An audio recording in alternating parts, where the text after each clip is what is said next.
Hi guys, this is Dr. Sadasivam once again with you. We are going to talk about Adani, guys, that's making news in the pages, and we need to look at it from different perspectives. Two, three things are extremely important. This Hindenburg research company we are talking about is a gambler because their only job is to short the sale of shares and make money in the process. If you look at the history of this particular company, there are lots and lots of companies, especially small companies. Nikola is one example.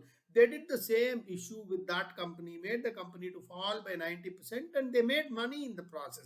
They are all beneficiaries in the process. Now, if you look at it from a right perspective, it does not require Einsteinian brains to figure things out. Nothing but a propaganda because certain things need to be kept in mind. Why did they do that?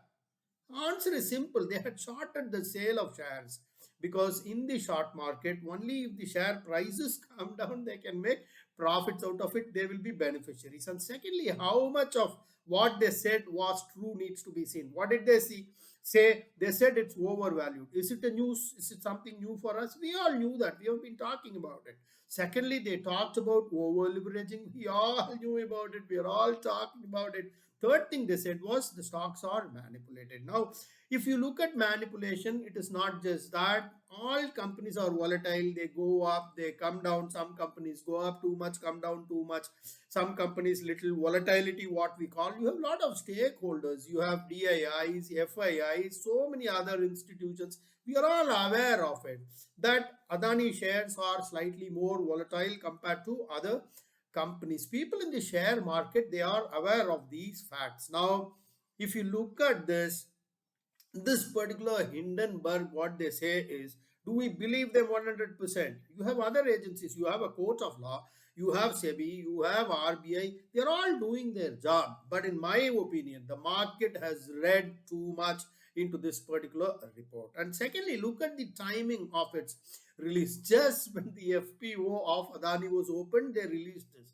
There are lots and lots of these are small research agencies because their only job is to spread these kind of rumors. They are nothing but rumor mongers. They did the same thing with Tesla. People who track share market movements, they may be aware of it. But at that time, Tesla came down. But once again, it rebounded back because these small companies went out of business because after that, Tesla went up like anything. There have been a lot of such instances.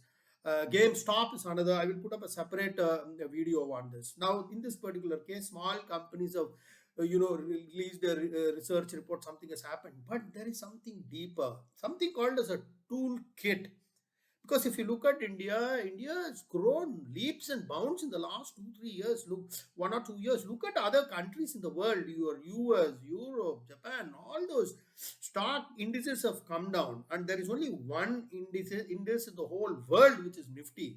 It has been a shining star. India has been a shining star compared with the rest of the countries in the world, especially during the last year. There are so many countries who are jealous of India's growth. In fact, we have overtaken United Kingdom, guys, during the last year. We are now the fifth largest in the world, and we have already overtaken United Kingdom. We are $3.7 trillion versus 3.5 trillion of UK, and we are on the verge of overtaking Japan and Germany in the next 5 or 6 years. And by 2030, we will be the third largest superpower in the world. We already, are on the verge of hitting $5 trillion and maybe $10 trillion. So there are so many guys who are jealous of our growth outside the country, and there are mischief mongers within our own country. There are lots and lots of vested interests within the country. So we can expect all of them to do these kind of things. But let us first understand that Adani is not India. But Adani is one of the topmost industrialists in our country and in the world also. So if there is a problem for Adani, it is going to be a blot on India. Though not big, but it will bring that blot. A lot of people are wanting them. And secondly, when a company like this gets affected, the sentiments will go bad, especially at a time when sentiments are extremely important for India, especially as far as FII investments are concerned. Many such companies it has happened, DHFL, Kingfisher, lots of companies, but those companies are small companies. They may be big companies, but when you compare it with India, they are small companies. But if you do something with the topmost industrialists of the country, it will affect India, right? That is why Hindenburg, your toolkits are all doing it. Hindenburg is not a court of law. Till such time, these things are not proved in the court of law. These are all rumors because whatever they have said about over leveraging, stock manipulations, overvalued, all of us are aware of it. These things happen in the stock market on a day-on-day basis. Overvalued happens in hundreds of companies. Aisha selling for 300 rupees is now went up to 30,000 and 40,000 rupees. Have we not we heard of Page Industries? Those companies are overvalued. Can we say they are fraud companies? Look at Paytm. It went up like anything and it has come down. Can we say they are fraud companies? Absolutely not. Overvalued or undervalued happens every day in the market because market forces will decide what is the right value for the stock. There are lots and lots of market forces at work, and there will be temporary blips like a ECG ups and downs, but over a long period of time, it will come back to equilibrium and it will come back to its fair price, right? If you look at the nature of this company, Hindenburg, it's a 5-10 employee company because they had shorted the shares of Adani, and only if the share prices come down, they will be benefited. They will do everything possible from their side to ensure that the share prices come down, and we need to keep these things in mind before we take an investment decision because we all should know that the market is very sensitive. That's the nature of the beast. For example, you have a balcony, you feed grains to the pigeons on a daily basis. It is aware it is sitting in your house, it is aware it is you who is feeding the grains, but slightly if you go near it, it will immediately fly away. That's the nature of that bird. The market is also like that, and these rumor mongers want to disturb the market and then make some money. Of course, after that, there will be court of judgment, there will be judiciary and all that. They will look at real valuations, they will look at overvaluation. It's not done by the investors, guy, by the promoters. In the market, there are lakhs of buyers, sellers, and the price is fixed on daily basis. The prices go up and down. It is not just the promoters who are making money. Everybody makes money, whether he's a rickshaw puller or a textile worker in Coimbatore Murugan Mill. If he had purchased the shares for 200 rupees, he could have sold it for 4,000 rupees, for 2,000 rupees. It's a market. Anybody can come in, anybody can go out. The market is open. People who have the guts come inside, invest money. If it goes up, you make money. If it goes down, you lose money. This is what is business, right? We are all aware of it. Now, again and again, people are saying, a lot of people are saying they have taken a lot of loans. Now, look at loans, right? All of us take loans. That is what is leverage. The house we are sitting in, that is on a bank loan. The car that we drive, that is on a bank loan. EMI, that's what the economy. We are not in the same economy where we were 30 years back. Each one of you look at your own life. You have purchased house for 50 lakhs. We were paying 40,000 EMI and we saved 20,000 rupees on rent probably. And over 15 years, the house has become ours.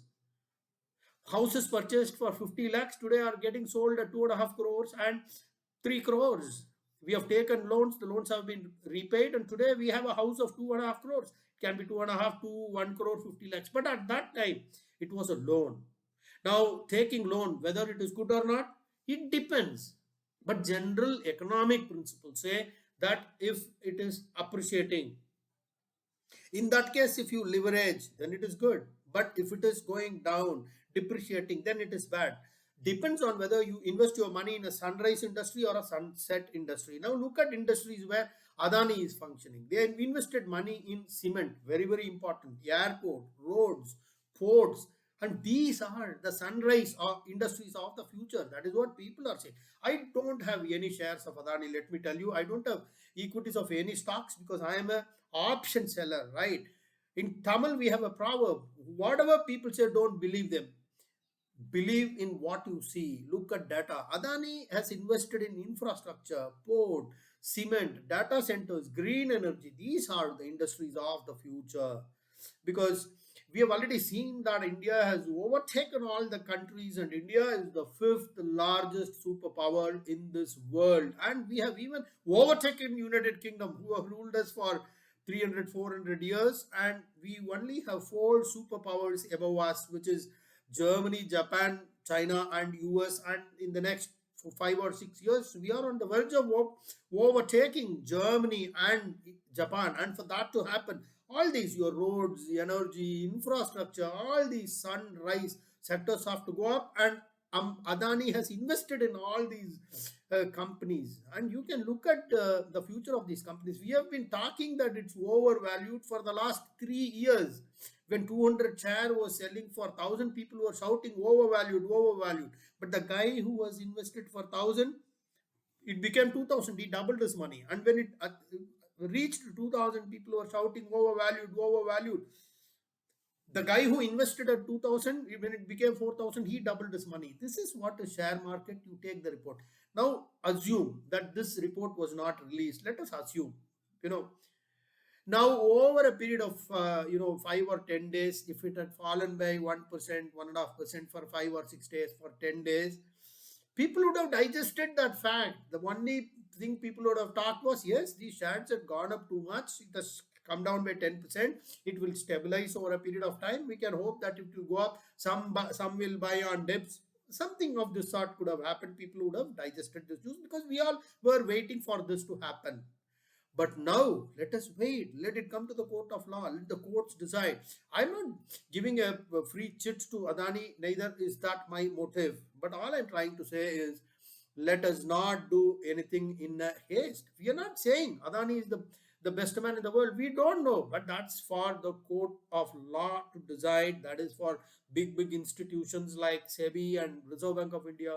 The truth will come out, obviously, whether you want it or not. The truth has to come out, and we will wait for that truth to pan out and not impulsively take decisions on the basis of a 5 employee company, that is Hindenburg and other research reports. That's my plea, guys. And okay, guys, I hope you liked this presentation. Do give your comments down. I'm very eager to hear your comments, and subscribe to this channel, Shubla. We have other channels also. All of that is given in the description box. And this is Dr. Sadasivam signing off till we meet again. Bye bye. Jai Hind.